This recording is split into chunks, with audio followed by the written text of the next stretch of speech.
أعوذ بالله من الشيطان الرجيم بسم الله الرحمن الرحيم بسم الله.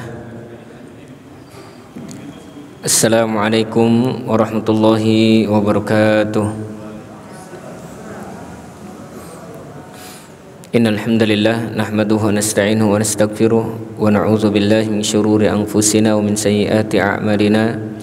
من يهده الله فلا مضل له ومن يضلل فلا هادي له. أشهد أن لا إله إلا الله وحده لا شريك له وأشهد أن محمدا عبده ورسوله لا نبي بعده. أما بعد، قال الله تعالى في كتابه الكريم: يا أيها الذين آمنوا اتقوا الله حق تقاته ولا تموتن إلا وأنتم مسلمون. وقال صلى الله عليه وسلم: إن من الغيرة ما يحب الله ومنها ما يبغض الله وإن من الخيلاء ما يحبه الله ومنها ما يبغضه الله.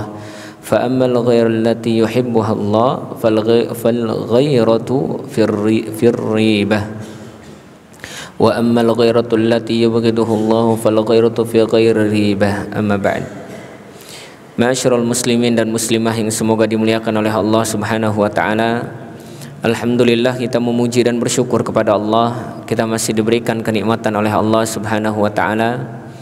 Di antara nikmat yang Allah berikan kepada kita, kita masih bisa melaksanakan kewajiban yang Allah wajibkan kepada kita. Bahkan bukan hanya yang diwajibkan kepada kita, yang disunnahkan pun alhamdulillah kita mampu melaksanakannya sekalipun tidak semuanya. Maka hal yang harus selalu kita minta kepada Allah Subhanahu wa taala yaitu supaya diberikan keistiqomahan untuk melakukan kebaikan atau kewajiban dan perkara sunnah yang diperintahkan oleh Allah dan Rasul-Nya. Sesungguhnya istiqomah adalah karomah yang paling sempurna, karomah yang paling afdal. Sebagaimana kata para ulama, afdalul karamah luzumul istiqamah. Sebaik-baik karamah yang dimiliki oleh seorang mukmin bukan bisa terbang, bukan bisa berjalan di atas air, bukan kebal dibacok, bukan perkara-perkara yang mungkin menurut manusia aneh, tidak. Tapi ternyata karamah yang paling afdal yaitu ketika kita bisa istiqamah melakukan kebaikan di zaman-zaman fitnah yang mana manusia banyak meninggalkan kebaikan tersebut. Inilah kebaikan. Ya, di sisi lain orang sedang sibuk ngurusin dunianya, tapi ternyata kita masih sibuk ngurusin ukhrawi kita. Maka ini merupakan nikmat dari Allah dan kita minta supaya diberikan keistiqomahan oleh Allah Subhanahu wa taala. Kaum muslimin dan muslimah yang semoga dimuliakan oleh Allah Subhanahu wa taala. Maka segala nikmat ya yang ketika kita bisa menggunakannya untuk kebaikan, ingatlah kenikmatan tersebut akan menjadi penolong kita nanti pada hari kiamat. Kan tetapi sebaliknya, kalau nikmat itu tak kita gunakan untuk melakukan kebaikan, maka nikmat itu akan menjadi musibah nanti untuk kita pada hari kiamat. Wal iyadu billah. Insyaallah kita akan melanjutkan pembahasan kita tentang fikih al-usrah atau fikih keluarga. Kemarin kita sudah membahas tentang Tentang apa terakhir pembahasan fikih kita? Kemarin kita sudah membahas berkaitan tentang al-walimah, ya. Babul walimah, kemudian syarat-syaratnya dan yang lainnya. Maka di dalam fikih usrah ini kenapa dibahas di dalam kitab fikih? Karena memang berkaitan tentang keluarga. Siapa yang menginginkan kehidupan sakinah, mawaddah, warahmah di dalam keluarganya, maka salah satu di antara sebab dan caranya yaitu harus memiliki ilmu.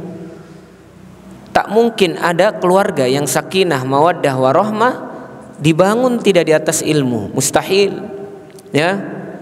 Kemudian bukan hanya sekedar ilmu saja, tapi ternyata dibangun juga di atas kedekatan diri kita kepada Allah dan pasangan kita.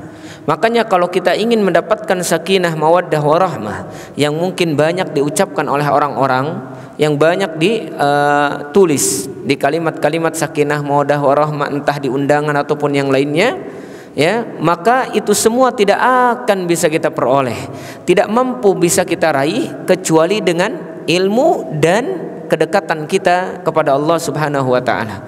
Makanya mustahil ada sakinah mawaddah yang dibangun tidak dengan kedekatan atau menjalin kedekatan dengan Allah Subhanahu wa taala, mustahil. Karena Allah menuliskan atau menyebutkan dalam Al-Qur'an, wa min ayatihi an khalaqalakum min anfusikum azwaja litaskunu ilaiha wa ja'ala bainakum mawaddatan warahmah. Sesungguhnya di antara ayat, ya, tanda kekuasaan Allah, Allah jadikan kalian hidup berpasangan, laki-laki dan perempuan. Bahkan bukan hanya manusia saja, binatang pun ada laki-laki dan perempuannya. Bahkan tumbuh-tumbuhan pun demikian.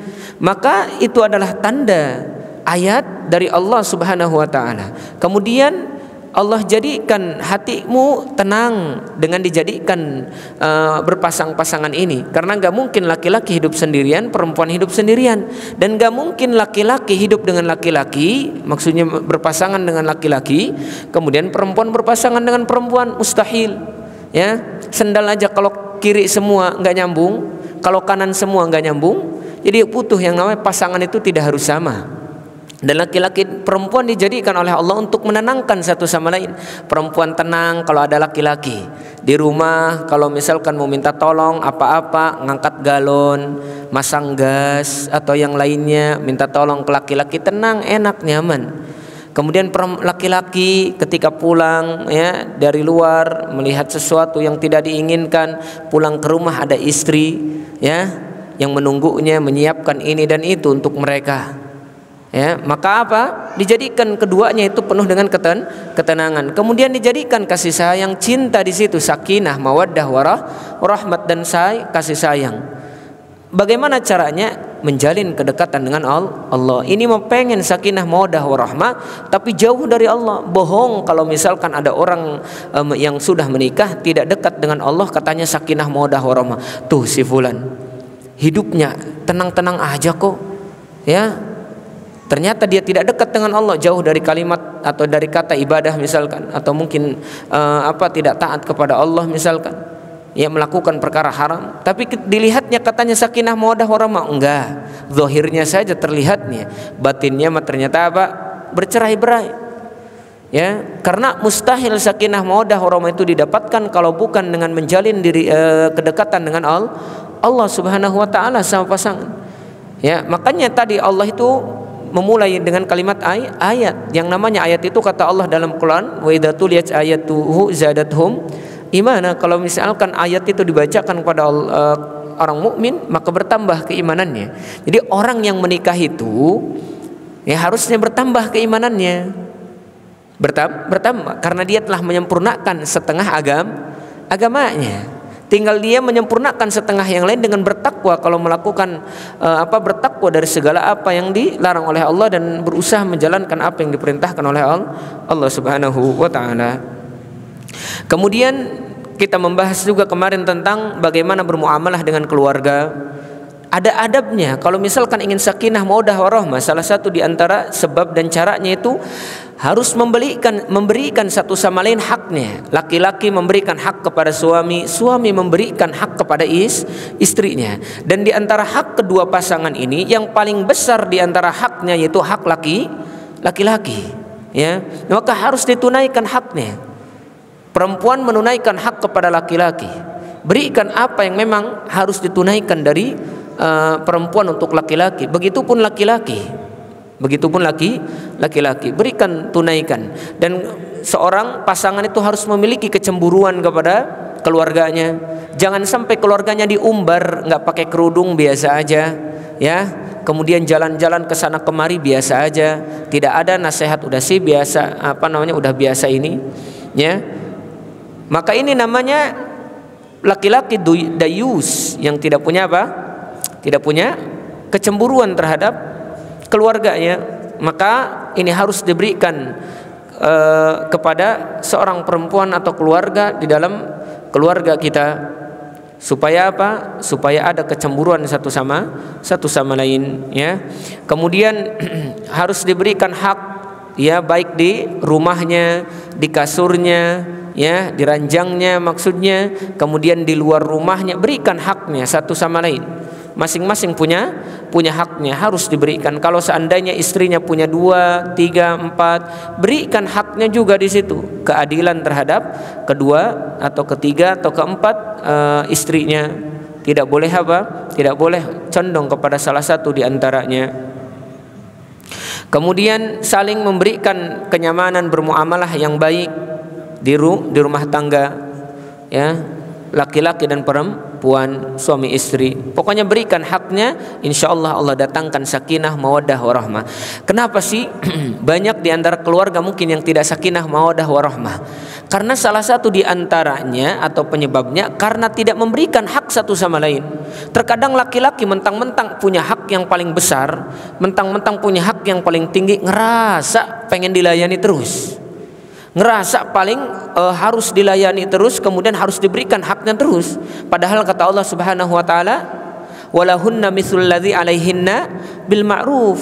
Padahal untuk perempuan juga ada haknya untuk kita memperlakukannya dengan baik.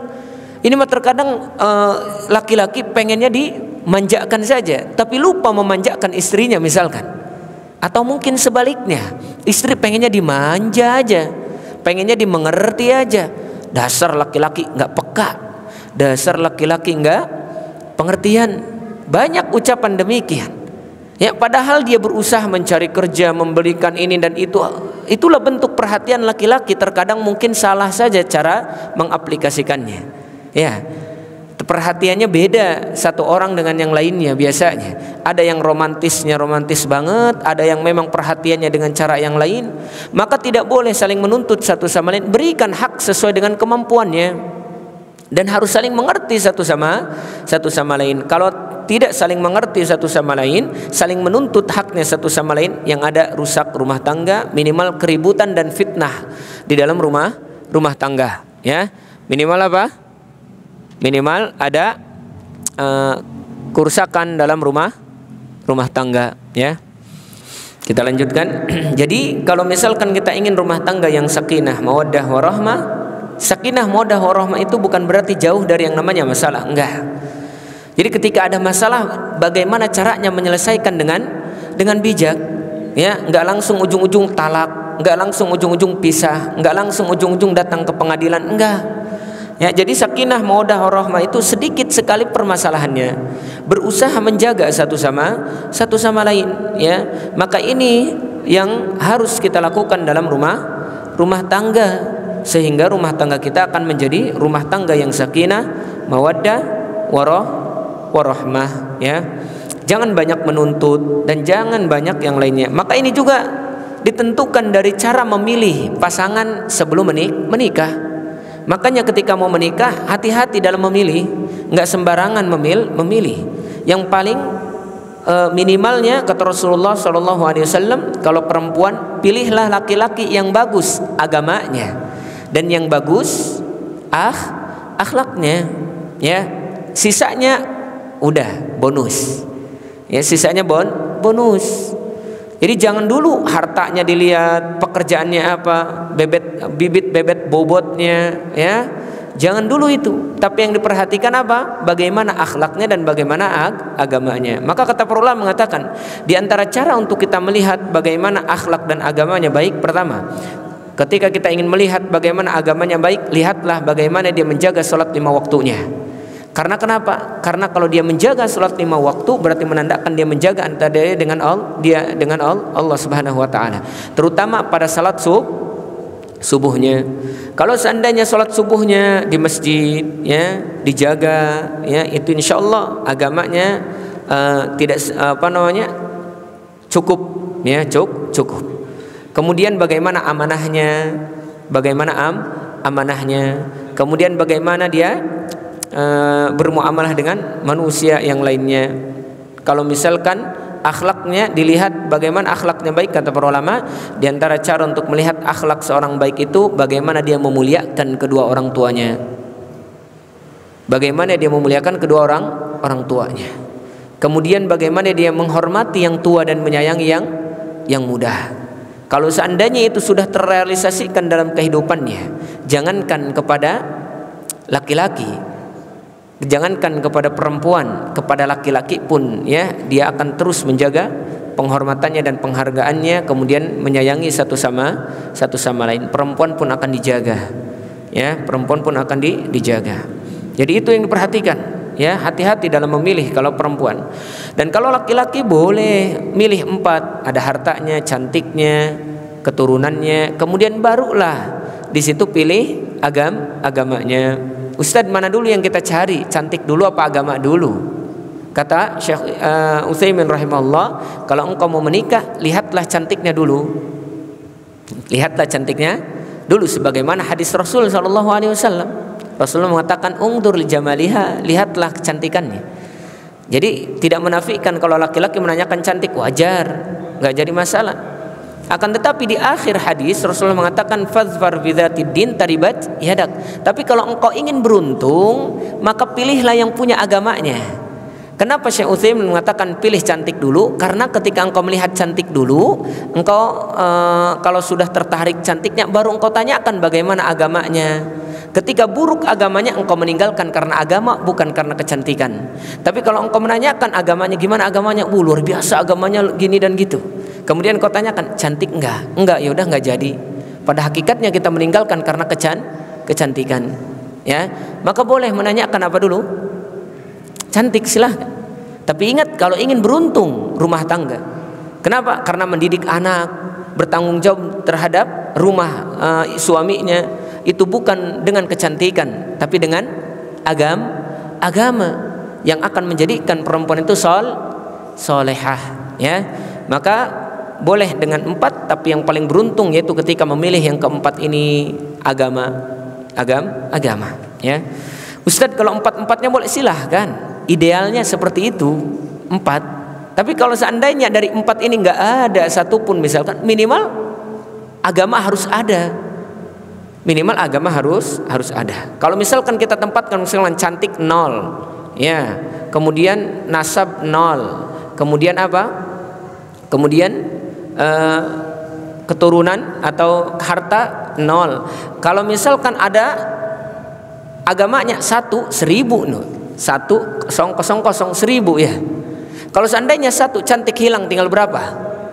100, 100. Ya, kalau seandainya misalkan hilang nasabnya, bukan dari keturunan ningrat misalkan, bukan dari darah biru, tinggal 10, 10 misalkan. Kalau hilang misalkan hartanya, tinggal 1. Alhamdulillah masih ada 1. Tapi kalau seandainya agama nggak ada, cuman ada cantiknya, cuman ada nasabnya, cuman ada hartanya, 0. Sekalipun 0 itu 3 ataupun ada banyak, tidak ada manfaatnya. Tidak ada manfaatnya. Memang idealnya tadi 4-4-nya ada. Tapi ya, kalau seandainya tidak ada 4-4-nya, jangan lupakan agama itu jauh lebih penting. Masyarul muslimin dan muslimah yang semoga dimuliakan oleh Allah. Jadi inilah mungkin sebab untuk kita mendapatkan hidup yang ideal di dalam rumah tangga, sakinah, mawaddah, warahmah. Kemudian kita masuk ke pembahasan tentang bab al-khulu'. Bab al-khulu', ya. Kita masuk ke pembahasan tentang babul al-khulu', ya. Babul khulu'. Apa itu khulu'?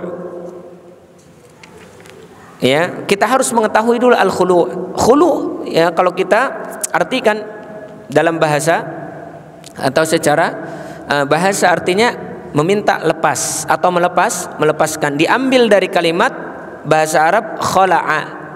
Khala'a yakhla'u, artinya melepas. Khala'a thawb, saya melepas baju. Khala'a na'al, saya melepas sandal. Ya. Kenapa? Karena kalau secara istilah artinya khulu itu huwal firaqu zaujah ala malin yahsulu lizauj. Arti daripada khulu yaitu permintaan lepas dari seorang perempuan, ya, dari suaminya bi'iwadhin, dengan membayar tebusan atau membayar kembalian. Ada harus yang dikembalikan oleh dia. Ada sesuatu yang harus dikembalikan. Apa yang dikembalikan oleh dia? Mahar. Makanya di dalam pernikahan itu ada yang namanya perpisahan. Jadi perpisahan itu kurang lebih ada 3 sebab. Perpisahan dalam pernikahan itu ada 3 sebab. Sebab yang pertama apa? Tolak. Dan itu dari pihak laki-laki, bukan dari pihak perempuan. Tidak boleh dan tidak sah kalau ada talak dari pihak selain laki-laki. Ya, talak perpisahan dalam rumah tangga ada 3 sebab. Yang pertama talak itu dari laki-laki. Yang kedua al-khulu' dari perempuan, permintaan pisah atau lepas dari perempuan. Ya. Kemudian yang ketiga apa? Al-fasakh. Fasakh itu rusak atau batal akad. Disebabkan karena banyak, dan itu bisa diputuskan oleh keduanya atau oleh hakim. Kalau seandainya keduanya tidak ridha satu sama lain, ya, maka bisa oleh hakim. Ya. Dan fasakh itu disebabkan boleh karena aib, ya, atau mungkin karena sesuatu yang menyebabkan akad itu rusak. Maka itu namanya fasakh, ya. Nah, kita membahas tentang al-khulu'. Khulu' itu apa? Permintaan lepas dari perempuan. Boleh tidak sih meminta lepas seorang perempuan? Hukum asal meminta lepas seorang perempuan haramun, hukum asalnya tak boleh. Kenapa? Karena dalilnya Rasulullah SAW mengatakan, ayyumra'atin, tidaklah setiap perempuan talabat min zauziha talaq, meminta dari pasangannya atau suaminya talak, maka apa? Maka tidak mencium bau surga. Hukum asal meminta cerai atau meminta pisah, meminta lepas seorang perempuan dari suaminya haram, kecuali ada sebab yang membolehkan. Ya, maka nanti insyaallah kita membahas apa sih sebab yang membolehkan perempuan itu minta cerai. Ya, jadi hukum asalnya perempuan itu tak boleh meminta cerai, tidak boleh. Itu hukum asalnya. Kemudian tidak boleh juga seorang perempuan punya niat ingin minta lepas, akhirnya melakukan keburukan kepada suaminya. Ya, melakukan keburukan. Karena kan perempuan yang melakukan keburukan terhadap suami itu bisa meminta khulu atau mungkin dicerai nanti oleh suaminya. Maka ini tidak boleh, haram.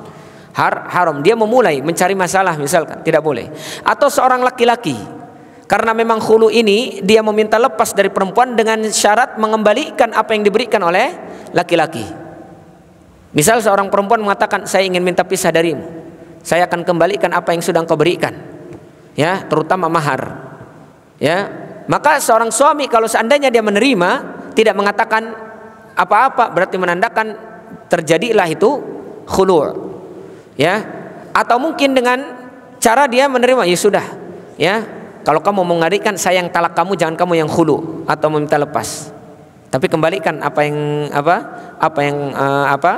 yang aku berikan kepadamu. Kata si suami, saya talak kamu misalkan, daripada kamu gini terus, ya udah mending saya talak aja, nggak usah kamu minta cerai, nggak usah kamu minta khulu misalkan, ya. Maka ini juga bisa terjadi atau jatuh kepada dia talak, ya, karena ditalak oleh suaminya. Tapi kalau misalkan khulu, kalau seandainya dia meminta khulu lepas, kemudian memberikan apa yang sudah diberikan suaminya dan diterima tanpa ada ucapan talak, maka terjadilah khulu. Datang ke hakim kemudian menyebutkan ini dan itu permasalahannya, ya sudah, maka diputuskan oleh hakim, udah berpisah. Permintaan dari siapa? Permintaan dari istri. Jadi yang menggugat siapa namanya? Istri. Ya, maka itu namanya khulu. Kalau gugatan jatuh dari istri atau terjadi dari istri, itu namanya khulu. Maka harus mengembalikan apa yang sudah diberikan oleh suaminya, sedikit ataupun sama dengan maharnya, atau mungkin lebih banyak daripada itu, silahkan. Tidak jadi masalah. Yang penting ada yang harus ditebus, sesuatu yang sudah diberikan oleh suami. Ya, apa dalilnya bahwasanya khulu itu dibolehkan? Hukumnya jaiz. Hukum khulu itu boleh kalau misalkan darurat. Ingat, ingdad darurah. Karena di sini ada kaidah, ya. Ada kaidah fikih yang mengatakan la darara wala dirar. Kalau seandainya di dalam rumah tangga itu memang ada kemudaratan yang terjadi, baik dari pihak istri atau dari pihak suami, maka tidak boleh saling memudaratkan. Dan yang namanya mudarat, kata para ulama, ad-dararu yuzal. Yang namanya mudarat harus dihilangkan dengan apapun caranya. Dan kalau dalam pernikahan tidak akan hilang yang namanya kemudaratan kalau tidak dengan fasakh, kalau tidak dengan tolak, atau kalau tidak dengan khulu. Maka kata para ulama, jaiz kalau seandainya ada darurat dan ada kemudaratan. Jaiz bukan sunnah. Ya, jaiz bukan sunnah ataupun wajib. Ya, tergantung, kata para ulama, juga melihat kondisi. Ya, bisa menjadi 5 hukum ini bisa. Fasakh itu atau khulu itu bisa jadi 5 hukum juga bisa di sini. Bisa sunnah, bisa wajib, bisa makruh, bisa haram, bisa mubah. Tapi secara umum jaiz boleh. Secara umum hukum khulu boleh. Dalilnya dalam Al-Qur'an, Allah Subhanahu wa taala menyebutkan, fa in khiftum alla yuqima hududallah fala junaha alaihima fi maftadat bih. Kalau seandainya kalian wahai para suami dan istri takut tidak bisa menegakkan hak-hak kedua suami, tidak bisa menegakkan hak-hak suami dan istri, tidak bisa menegakkan syariat Allah dalam pernikahan, fala junaha alaihima, tidak ada dosa bagi keduanya, baik istri atau suami, fi maftadat bih, kalau seandainya istri mengembalikan sesuatu yang sudah diberikan suaminya untuk meminta lepas dari suami, ya, maka boleh. Kemudian hadis juga, dalilnya dari hadis Rasulullah SAW yang diriwayatkan oleh Ibnu Abbas radhiyallahu taala anhu, sesungguhnya istrinya atau suaminya siapa? Imra'atan, namanya Thabit bin Qais. Ya, Thabit bin Qais. Nama istrinya Jamilah bin Abdullah ibnu Ubay. Ya, bapaknya munafik, anaknya Jamilah namanya, suaminya Thabit ibnu Qais. Datang kepada Nabi SAW istrinya Thabit ini. Kemudian beliau mengatakan kepada Rasulullah, ya Rasulullah, Thabit ibnu Qais ma'atibu alaihi fi khunuqin waladinin. Thabit bin Qais ini aku enggak mencelaknya, aku tak menemukan aib baik dari akhlak ataupun agamanya. Bagus agamanya, akhlaknya bagus nih, akhlaknya kemudian agamanya bagus, sholat nggak pernah tinggal, multazim lah. Ya, akan tetapi ada aib yang aku tidak suka dari dia. Apa aibnya? Makanya kata para ulama, terkadang aib itu baik dilihat dari fisik dan harta. Kalau secara agama dan akhlak bagus, aku tidak mencelaknya, bagus sekali. Tapi aku khawatir, kata dia, akrahul kufra fil Islam. Aku benci kalau aku kufur di dalam Islam. Apa kufur di sini? Kufrul ashir. Makanya di dalam Al-Qur'an di dalam hadis yang lain disebutkan kufrun. Walakinna yakfurna, perempuan itu banyak kufur. Kemudian para sahabiah mengatakan, apakah kufur kepada Allah? La, bukan kufur kepada Allah, tapi yakfurnal ashir, kufur kepada keluarganya atau suaminya. Maksudnya di sini aku khawatir tak bisa memenuhi hak suamiku kalau aku melanjutkan pernikahan dengannya. Intinya mau ingin lepas. Alasannya bukan karena agama, bukan karena akhlak, bagus akhlaknya. Tapi ternyata di dalam riwayat Jamilah istrinya Thabit ini apa? Melihat Thabit ini kalau berjalan dengan para sahabat yang lain, fisiknya rada kurang dibandingkan yang lain. Ya mungkin kurang ganteng lah, kurang tinggi, kurang apa. Namanya perempuan, ya. Kalau misalkan melihat fisik ya seperti itu. Akhirnya aku khawatir kalau ketemu dia bukan memenuhi haknya, malah aku marah-marah aja. Karena memang di antara keluarga itu ada kalau bertemu dengan pasangannya bukan tersenyum, malah merasa terbebani. Maka aku khawatir demikian, kata istrinya Thabit.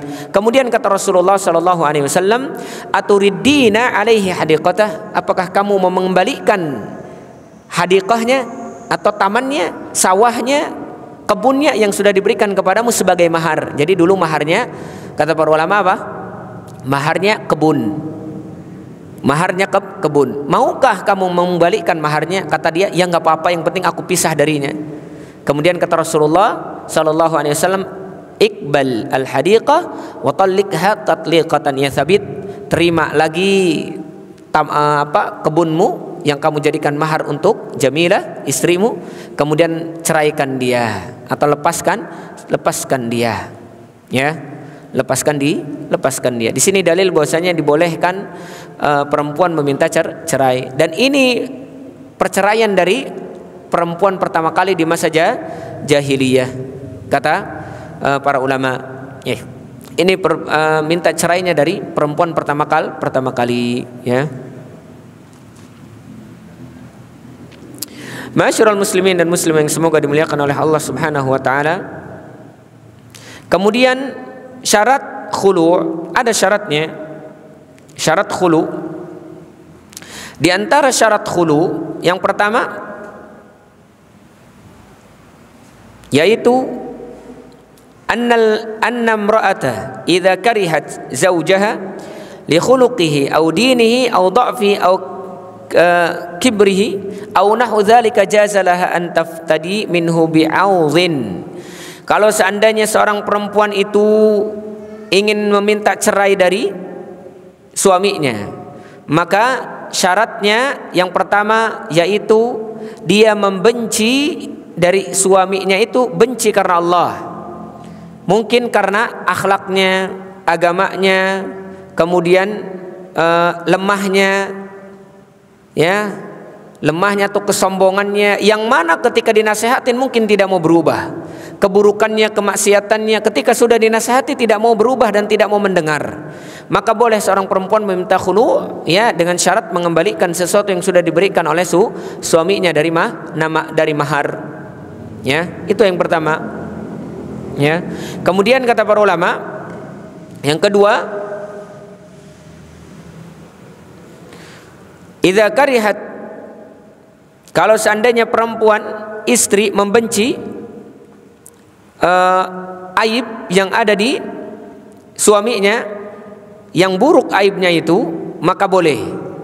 Maksudnya apa? Jadi kalau ketemu suaminya marah terus, entah suka marah, mukul, ya, yang lainnya, nggak ada berubahnya. Kalau ketemu ngomongnya ngasal. Jadi tak boleh ngomong asal kepada perempuan, kepada siapa? Kepada istrinya. Kalau seandainya akhlaknya seperti itu kepada istrinya, misalkan mengatakan kepada istrinya dengan kalimat-kalimat kasar, dengan kalimat-kalimat yang tidak sesuai, tidak ada pujian, bahasa kasarnya, "Oi kamu goreng, kamu," misalkan. Sedangkan perempuan merasa tersakiti dengan ucapan itu. Kalau diomongin terus seperti itu, maka boleh seorang perempuan meminta cerai. Ya, boleh meminta cerai dengan mengembalikan maharnya. Ya, jadi syaratnya itu. Kemudian syaratnya lagi, idza kana naqisud dinu bitarkis shalah. Kalau seandainya memang agamanya buruk, dia meninggalkan salat, ya, atau mungkin menganggap remeh salat jamaah, aul tidak mau salat Idul Fitri, tidak mau puasa Ramadan tanpa uzur misalkan, atau suka mabuk-mabukan, atau suka mendengar musik-musik, atau suka mendengar yang lainnya yang melalaikan, maka apa? Kalau sudah dinasehati tidak mau berubah, maka boleh meminta cerai. Bahkan ketika Syekh ditanya saja, "Syekh, bagaimana kalau misalkan suami saya merokok?" Ya, sudah dinasehati tapi tidak mau meninggalkan rokok itu, boleh tidak minta khulu? Kata Syekh, "Na'am, boleh." Kenapa? Karena merokok diharamkan. Ya, menurut para ulama diharamkan. Maka boleh kalau seandainya antum tidak suka dari laki-laki yang merokok, dinasihati terus merokok misalkan, boleh minta khulu'. Jadi uzur syar'i masuknya. Dibolehkan, ya. Maka tadi kalau seandainya suka mabuk dan yang lainnya itu boleh minta cerai seorang perempuan. Kemudian yang keempat, kalau seandainya perempuan itu atau laki-laki itu tidak memberikan haknya, entah itu nafkah batinnya atau nafkah zahirnya, tidak memberikan makan, tidak memberikan yang lainnya, pokoknya hajat yang memang darurat tidak diberikan misalkan oleh suaminya, maka boleh seorang seorang istri minta cerai. "Ustadz, saya nggak dinafkahi sudah berbulan-bulan, nggak ada omongan yang baik, nggak ada misalkan kalimat yang baik. Ketika diminta nafkah untuk makan untuk ini malah marah." Ya, maka boleh di situ seorang perempuan kalau seandainya dinasehatin demikian, yang mengatakan kalau demikian udahlah saya minta pisah saja, maka boleh. Bukan disebabkan karena apa? Bukan disebabkan karena kurang ekonomi, karena nggak mau bekerja misalkan suaminya. atau mungkin nggak mau memberikan nafkah. Ya, tidak memberikan nafkah. Beda antara orang tidak memberikan nafkah dengan cara membiarkannya, dan dengan cara orang laki-laki yang tidak memberikan nafkah sudah berusaha, mungkin membantu istrinya melakukan hal ini dan itu. Ya, pokoknya beda terlihat. Ada kan orang yang ketika tidak mau memberikan nafkah itu udah masa bodoh, nyari sendiri aja kata. Maka di situ dibolehkan. Atau mungkin tidak memberikan nafkah batinnya, tidak pernah didatangi misalkan istrinya, sehingga dibiarkan begitu saja. Kasihan, perempuan juga punya syahwat yang harus ditunaikan, dipenuhi. Maka harus harus diberikan haknya. Jadi kalau seandainya tidak diberikan haknya setelah ada komunikasi, setelah ada peringatan atau mungkin omongan, maka dibolehkan dia untuk meminta fasakh atau meminta khulu', ya, meminta cerai. Ma'asyiral muslimin dan muslimah yang semoga dimuliakan oleh Allah Subhanahu wa taala, maka inilah syarat dalam fasakh atau dalam syarat dalam khulu', ya, yaitu harus terpenuhi syarat-syaratnya. Kalau tidak ada syarat itu kembali ke hukum asal, haram. Kalau seandainya dia minta cerai perempuan ini gara-gara misalkan tidak dibelikan kendaraan, udahlah kalau gitu mah aku minta cerai aja, kalau nggak dibeliin motor mah, kalau nggak dibeliin mobil mah, aku mau minta cerai aja, nggak boleh. Ya, atau mungkin minta cerai gara-gara misalkan suaminya menikah lagi, ini juga tidak boleh. Ya, kecuali dengan menikah lagi tidak diberikan haknya, boleh. Tapi kalau masih dipenuhi haknya, maka tidak boleh minta cerai. Kan ada di antara perempuan itu yang mengatakan daripada saya dipoligami misalkan, lebih baik saya minta cerai. Itu tidak boleh, haram. Haram, kecuali kalau seandainya dengan menikahnya suami tidak memberikan hak lahir dan batinnya. Tidak memenuhi hak lahir dan batin, baru boleh meminta cerai. Taib. Kalau seandainya demikian, ada namanya muamalah. Kalau misalkan suami melakukan perbuatan maksiat, ya baik itu mungkin selingkuh atau mungkin melakukan maksiat pokoknya, maka tidak langsung perempuan itu minta cerai lah. Lalu bagaimana caranya? Kata para ulama, nasihati dia, ingatkan dia. Kalau misalkan masih demikian, maka kalau masih demikian, maka saya minta cerai. Tapi kalau seandainya dia sudah bertobat, dia menunjukkan taubatnya secara zahir ataupun batin, kelihatan misalkan dari sisi ininya, maka haram bagi perempuan minta cerai. Udahlah, pokoknya kamu mah takutnya nggak berubah, aku mah minta cerai aja lah. Walaupun sudah taubat kayak kelihatannya doang, lah tidak boleh. Kalau seandainya sudah ada nasihat omongan, maka kan hukum asal kaum muslimin itu apa? Watawasau bil haq watawasau bis sabr. Apalagi kata Allah dalam Al-Quran, wa dzakir fa inna dzikra tanfa'ul mu'minin. Karena di situ harus ada yang namanya tawasau, saling mengingatkan satu sama lain. Karena kita manusia tidak maksum, ya. Dua orang saudara saja itu saling mengingatkan, tidak boleh membenci, ya, kecuali karena Allah. Dia masih maksiat, kita benci karena Allah. Tapi kalau dia sudah bertobat, kita cinta kepada dia karena Allah. Begitupun kedua pasangan, suami istri, kalaupun dia maksiat baik selingkuh ataupun yang lainnya, kalau sudah dinasehati, diperingatkan tapi masih seperti itu, boleh. Tapi kalau seandainya dia bertobat, mohon maaf, terserah, saya sudah bertobat, saya sudah mengakui ini kesalahan saya, mengakui ini perbuatan dosa, saya tidak akan melakukan ini lagi misalkan, ya, maka kalau sudah terlihat dia berubah seperti itu, haram bagi perempuan untuk meminta cerai. Makanya diingatkan dulu, tanya dulu, ya. Kalau seandainya tidak mau berubah, saya minta cerai. Jadilah jangan langsung ujug-ujug Jangan langsung ujug-ujug Jangan langsung ujug-ujug bercerai. Laki-laki saja ketika mau menceraikan perempuan itu ada tata caranya. Sebagaimana kata Allah. Kata Allah Subhanahu wa taala di dalam Al-Qur'an?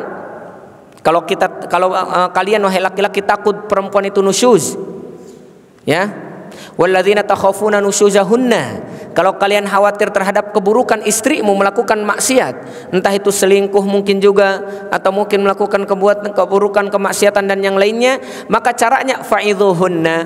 Caranya apa? Nasihati dia. Nasihat dulu, enggak langsung diceraikan.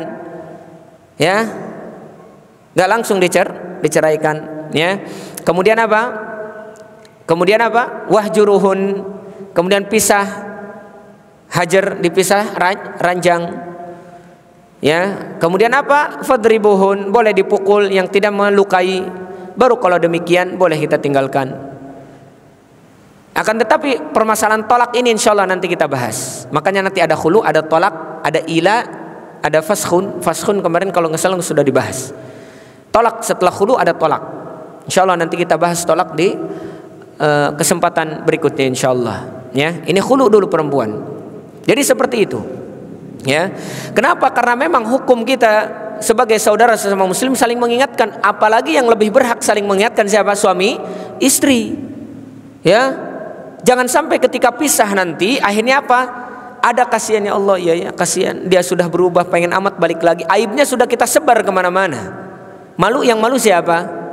Yang malu kita sendiri, pasangannya.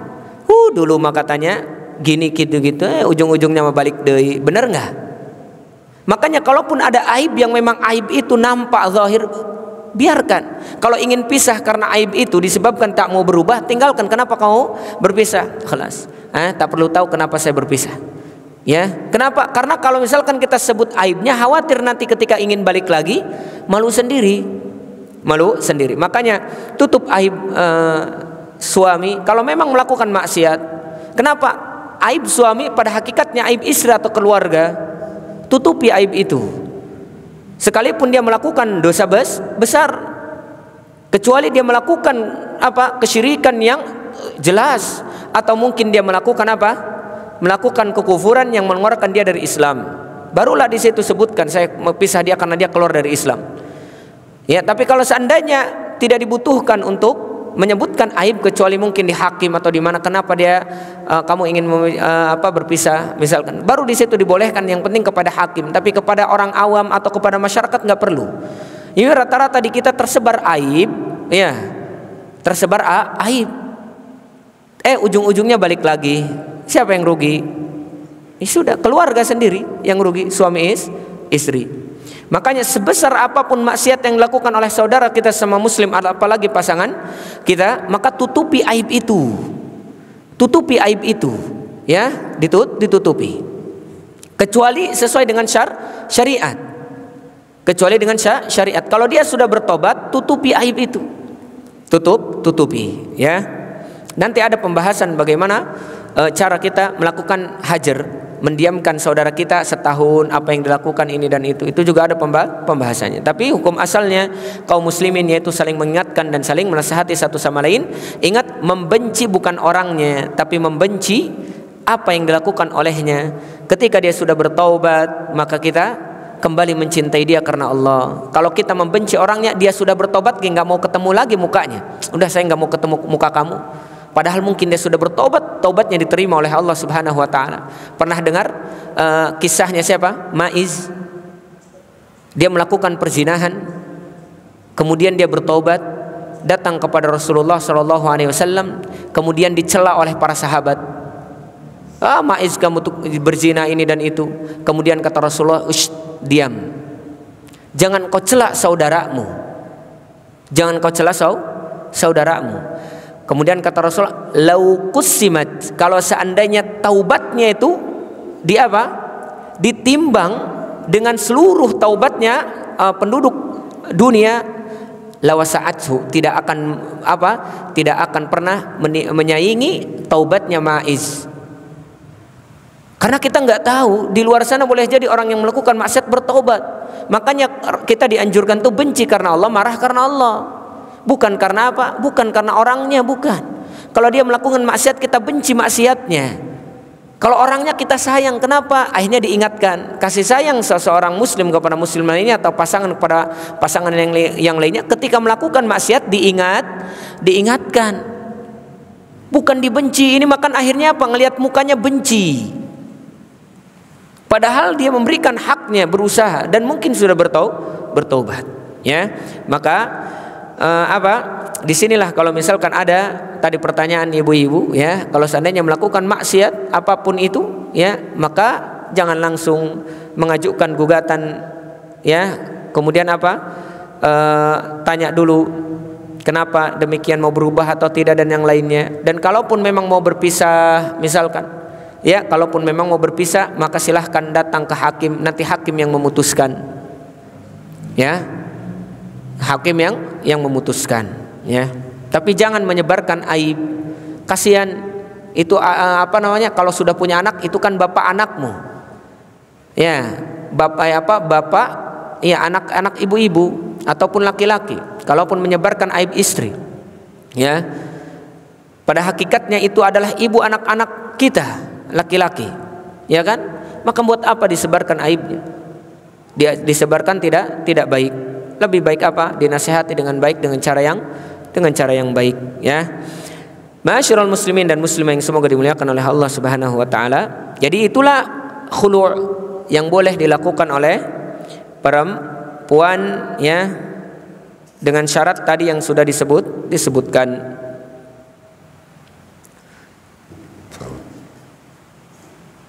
Taib khulu tidak terjadi kalau seandainya tidak ada daruratnya, tidak ada darurat. Kemudian ahkamul khulu', hukum-hukum dalam meminta lepas seorang perempuan dari suaminya. Yang pertama, annal khul'a jaizatun li su'il usyrah bainaz zawjain. Jadi khulu' itu boleh kalau seandainya ada keburukan dalam rumah tangga, enggak harmonis lah bahasa kitanya. Enggak harmonis itu mungkin ribut baik. Pendak ribut, ya, siga meong. Wow, misalkan. Pokoknya waduh, minimal 2 piring 3 piring di rumah udah. Akhirnya di rumah itu diem aja. Ya ketemunya mungkin kalau lagi ada pengennya mungkin. Intinya kalau misalkan ketemu itu kayaknya muka nggak pernah senyum, cemberut aja. Maka tidak ada keharmonisan dalam rumah tangga. Maka silahkan perempuan itu boleh meminta khulu', ya. Kemudian apa? Kemudian mengembalikan apa yang diberikan oleh suaminya, ya. Jadi kalau ketemu itu ribut wae. Atau istrinya nggak pernah memberikan hak kepada suaminya. Gara-gara apa? Gara-gara kehel aja ke suaminya. Karena memang ada seorang perempuan itu nggak bisa memenuhi hak suaminya. Tadi sebagaimana istrinya Thabit. Jadi aku kalau ketemu itu kayaknya kehel bae. Hawanya nggak bisa memenuhi hak saya, ya. Atau nggak bisa memenuhi hak suami saya. Oh, akhirnya bisa. Kemudian mengembalikan apa? Mengembalikan maharnya, ya. Kemudian tidak terjadi khulu kalau bukan dari perempuan rasyidah, perempuan yang sudah dewasa. Ada pernikahan yang masih kecil, boleh nikah masih kecil, sekalipun belum balik. Kata para ulama sah pernikahannya. Jadi kalau seandainya perempuan minta khulu masih kecil, tidak sah, ya. Kalau belum dewasa tidak sah. Rasyidah, dewasa dia, maka tidak sah karena dia tidak mampu mengendalikan hawa nafsunya atau emosionalnya kalau masih anak-anak atau mungkin belum balik atau belum dewasa. Kemudian tidak ada pertemuan khulu dengan tolak. Khulu itu tidak bisa bertemu dengan talak, ya, atau mungkin zihar, atau mungkin ila, atau mungkin apa? Asna'i iddah, ketika masa iddah, ya.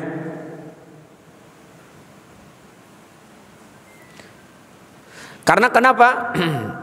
Karena banyak di antara laki-laki yang ketika ingin mentalak perempuan itu biasanya tidak mau mentalaknya, muamalah dulu yang buruk kepada istrinya, sehingga nanti istrinya yang minta cerai. Kenapa? Supaya maharnya kembali. Saya nggak mau rugi, saya ngasih mahar banyak nih, udah ngasih mahar sekian ratus juta, ya. Sedangkan saya udah benci misalkan kepada istri saya nggak mau mentalaknya, saya mau lakukan istri saya dengan buruk, supaya dia minta cerai, akhirnya mengembalikan mahar. Maka ini kata para ulama, dia memakan harta bil batil, dengan cara batil haram, ya, tidak boleh.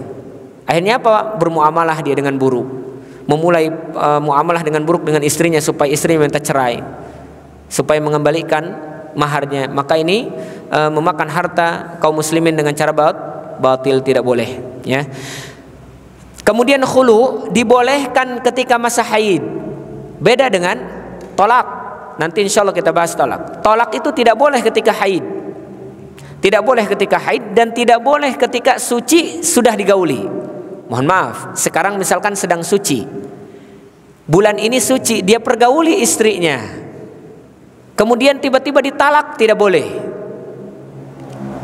harus kembali rujuk. Tapi kalau khala khulu' boleh, baik dalam keadaan haid ataupun mungkin sudah dipergauli. Ya, tidak ada kaitannya di sini. Kalau khulu' boleh, silahkan. Jadi kalau misalkan lagi haid saya minta cerai, minta lepas dari suami saya, boleh. Tapi kalau tolak tidak boleh ke dalam keadaan haid, karena nanti masuknya talak bid'i, talak bid'ah. Ya, ada talak sunnah, ada talak bid'i. Ya. Insyaallah nanti kita bahas berkaitan tentang talak bi'nillahi ta'ala, ya. Dan tidak boleh, perhatikan perempuan, yukrahu lil mar'ati, tidak boleh bagi seorang perempuan meminta khulu', ya, kepada suaminya ketika suaminya sudah istiqamah melakukan kebaikan. Ketika sudah melakukan kebaikan, atau mungkin gara-gara karena ada aib fisik saja, atau mungkin karena aib hartanya mungkin kurang dalam memberikan uang jajan, maka ini tidak boleh. Kalau misalkan dia istiqomah dalam melakukan kebaikan, multazim dengan agamanya, ya, memegang teguh agamanya, misalkan tiba-tiba cerai gara-gara fisiknya kurang bagus, gara-gara mungkin uang jajannya kurang, maka perempuan tidak boleh haram, ya, bahkan tidak akan mencium bau surga nanti kalau dia meminta cerai. Kan banyak rata-rata perempuan yang minta cerai gara-gara kurang uang jajan, ya, tidak dibelikan motor, tidak dibelikan mobil, tidak ini tidak itu. Udahlah kalau gitu mah aku minta cerai aja. Makanya alhamdulillahnya kenapa kalimat cerai itu bukan dari perempuan, karena perempuan mah dikit-dikit udah minta cerai dan ini dan itu. Dan kata para ulama, di antara sebab terjadi khulu itu ketika perempuan, ya, mampu menafkahi dirinya. Hati-hati, ini juga fitnah bagi perempuan yang sukses, karirnya naik, ya, emansipasi wanita katanya. Emansipasi wanita, katanya perempuan itu harus diangkat derajatnya. Itu di sebagian negara saja yang memang direndahkan perempuan itu. Nggak ada, Islam itu merendahkan perempuan, nggak ada emansipasi Islam. Kenapa? Karena di dalam Islam perempuan itu dihargai. Emansipasi itu terjadi karena di negara terjadi di negara yang memang perempuan direndahkan di situ. Sedangkan Islam tidak merendahkan perempuan. Akhirnya apa? Perempuan juga harus ini, harus kerja, harus sukses, harus ini, pokoknya harus itu. Akhirnya apa? Terjadilah fitnah. Apa fitnahnya? Kalau seandainya perempuan sudah tinggi derajatnya daripada laki-laki, wis gagayaun. Apa bahasa gagayaun kita? Aku juga bisa hidup tanpamu. Aku bisa kok mencari lebih daripada kamu. Penghasilan saya lebih besar. Akhirnya apa? Terjadilah fitnah rumah tangga. Kalau seandainya emansipasi perempuan itu terjadi memang di kalangan kaum muslimin, harus kerja, harus sukses, jangan kalahmu sama laki-laki. Hancur akhirnya apa? Keluarga. Karena biasanya kan perempuan itu mampu hidup gara-gara apa? Punya penghasilan. Benar nggak? Perempuan kalau sudah punya penghasilan, fitnah pasti datang. Fitnah. Falyahdharil ladzina yukhalifuna an amrihi an tusibahum fitnah aw yusibahum adzabun azim. Ya, hati-hati bagi orang yang menyelisih sunnah, yang menyelisih fitrah. Fitrah perempuan di rumah tapi dia ingin gagah kayak laki-laki, bisa kesana kemari punya penghasilan dan yang lainnya. Fitnah di keluarga. Pulang kerja capek, laki-laki capek, perempuan capek, anak gak ada yang ngurus, ribut. Fitnah keluarga dulu. Fitnah lagi, aku bisa kok hidup tanpamu, ya, sampai tua nggak nikah misalkan, atau sampai tua misalkan nggak mau punya pasangan karena ngerasa mampu hidup sendiri. Fitnah itu juga bagian daripada fitnah. Maka hati-hati perempuan, ya, jangan sampai ingin nggak mau kalah sama laki-laki. Kalau dalam kebaikan atau ibadah silahkan, jangan mau kalah. Tapi kalau perkara dunia jangan. Perempuan bukan fitrahnya di situ. Perempuan bukan fitrahnya, karena kalau menyelisih fitrah akan terkena fitnah atau terkena azab Allah Subhanahu wa taala. Makanya kebanyakan yang masuk neraka salah satu diantaranya apa? Kebanyakan perempuan. Salah satu diantara sebabnya karena perempuan yakfurnal ashir. Ya, yakfurnal ashir. Maka ini khulu dari perempuan, ya, meminta pisah dari perempuan. Semoga Allah Subhanahu wa taala menjadikan rumah tangga kita sakinah, mawaddah, warahmah, dengan senantiasa menjalin kedekatan dengan Allah Subhanahu wa taala. Kalau ada kesalahan dalam rumah tangga, aib dalam rumah tangga, tutupi, kemudian saling menasihati satu sama lain. Jika memang sudah dinasihati masih demikian, datang ke hakim minta lepas di situ dengan cara baik.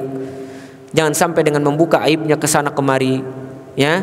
Jangan, ya. Tutupi aib suamimu. Kenapa? Karena itu bapak dari anak-anakmu, dan itu juga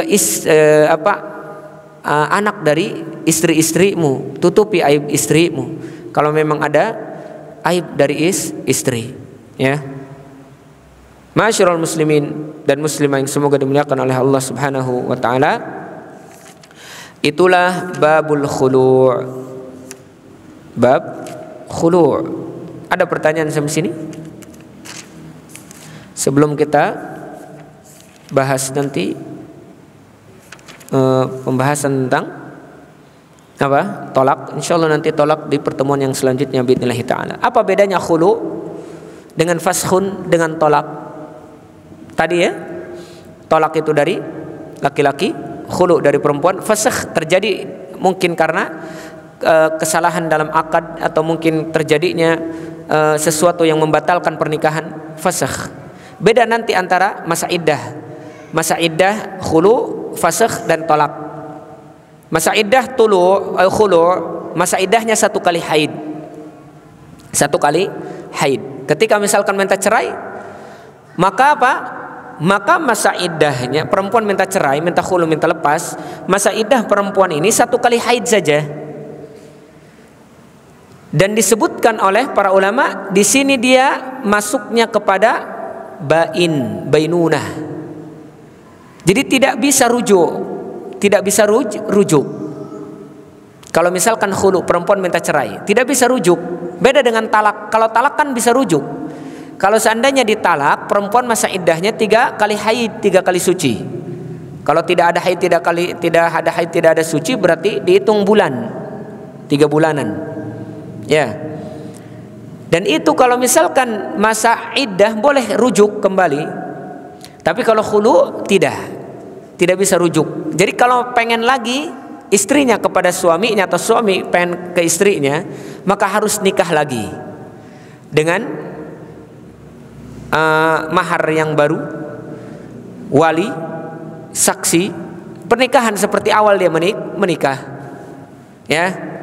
Dan menikah boleh setelah masa iddah atau mungkin sebelum masa iddah, sebelum haid ingin balik lagi, atau sebelum iddah habis ketika khulu ingin balik lagi, nikah lagi, datangi wali, saksi dan yang lainnya. Ya, itu kalau secara syar'i. Beda dengan talak. Sama faskhun juga. Karena kenapa kata para ulama? Khulu ini apakah masuk ke fasakh, apa masuk ke talak? Maka para ulama mengatakan, jumhur ulama mengatakan al-khulu masuknya ke fasakh, bukan talak. Jadi kalau seandainya dia, perempuan ini meminta khulu, bukan termasuk talak 1. Bukan termasuk talak 1. Kenapa? Karena talak itu dari laki-laki. Kalau misalkan seorang laki-laki mentalak perempuannya atau istrinya 1 kali, kemudian balik lagi rujuk, tiba-tiba di tengah perjalanan pernikahan si istrinya ingin talak, atau istrinya ingin meminta cerai, minta lepas, maka itu tidak terhitung talak yang kedua. Ini jumhurul ulama mengatakan demikian, dan ini pendapat yang kuat. Ya, jadi kalau seandainya sudah talak 2 kali, kemudian tiba-tiba di perjalanan perempuan minta cerai, minta lepas, itu bukan terhitung talak 3, yang harus menikah dulu dengan orang lain, kemudian boleh dinikahi. Kalau diceraikan oleh suami yang kedua, diceraikan, baru menikah dengan suami yang pertama, kemudian boleh nikah. Maka bukan seperti ini, bukan terhitung talak yang ketiga. Ya, jadi khulu kata para ulama, pendapat yang kuat termasuk faskhun. Ya, faskhun wallahu a'lam bissawab. Ya, jadi kalau seandainya ada akad yang rusak karena aib atau karena yang lainnya, maka rusak pernikahan. Pernikahan. Ya, ada aib misalkan laki-laki atau perempuan, ya, tidak diketahui sebelum menikah, setelah menikah diketahui, maka boleh bagi perempuan mengajukan gugatan kepada hakim, saya ingin fasakh nikah. Kenapa? Karena aib tidak diberitahukan ketika sebelum menikah. Taib, itu saja mungkin pembahasan kita pada malam hari ini berkaitan tentang khulu'. Semoga Allah Subhanahu wa taala memudahkan urusan kita. Tafadhal, sebelum kita tutup ada pertanyaan. Ya, cukup insyaallah ya. Semoga keluarga kita menjadi keluarga yang sakinah, mawaddah, warahmah, selalu dekat dengan Allah Subhanahu wa taala, saling mengingatkan satu sama lain, kemudian dijauhkan dari segala keburukan dan fitnah duniawi. Amin ya rabbal alamin. Aqulu qouli hadza fastaghfirullah li wa lakum wa lisairil muslimin wal muslimat min kulli dhanbin wal khati'ah fastaghfiruhu innahu ghafurur rahim. Assalamualaikum warahmatullahi wabarakatuh.